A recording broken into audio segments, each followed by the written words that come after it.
Hello, welcome. I'm going to be doing a bunch of these quick little videos that answer one specific question. This video's question is how best to defend against bombers. So we've got heavy fighters with max weapons, and I'm putting them up against fighters with max engines. Why? Because I'm assuming you're just going to be using the spare fighters that you're building for air superiority, and if you want air superiority, you want engines. And then we've also got the third option, which is state AA. I've put 14 here, and I've done a little math to support this. The IC cost of building the factories needed to get 1,000 heavy fighters in a year is about 140,000, which is approximately how much it would cost to put 14 AA in all four of the current air zones we have for France. It's about equivalent in that regard. And then we're going to be using 1,150 fighters because if you can produce 1,000 heavy fighters, you can produce 1,150 fighter twos. We're going to put the fighter twos up here. We're going to put the heavy fighters down here, and we've got AA in the middle. I've given them centralized control, but otherwise they don't have doctrine. We're going to start with tactical bombers. They also have centralized control, but otherwise no doctrine. And they are going to strategic bomb, specifically factories. Why factories? Because I have made sure that each region has the same number of factories. They all have 30.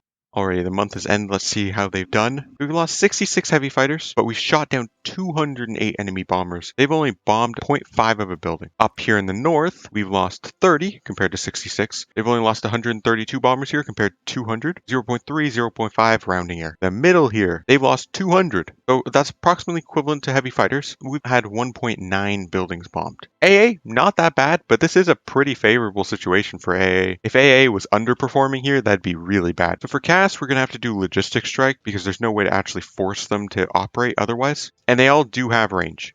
While I've let this run, I have set up units all over the place, so there is something for them to logistics bomb. It is not affecting mission efficiency though. A month has passed, and let's see how we've done. We've shot down 174 CAS to 42 lost, but they've definitely been getting through. Of trucks lost, 17.5 buildings bombed, railway damage from the logistics strike. Not a good showing for heavy fighters here. So here we've lost 1,500 trucks and had 57 buildings bombed. We've also shot down 0. Literally AA did nothing. Maybe logistics strike bugged. Maybe AA just can't shoot down CAS because it's done nothing. And then up in the north here, we've shot down 168 compared to 174, and we've lost less. We're taking about equal damage. Heavy fighters not needed against CAS. Your fighters will do just fine. The last test is going to be strategic bombers.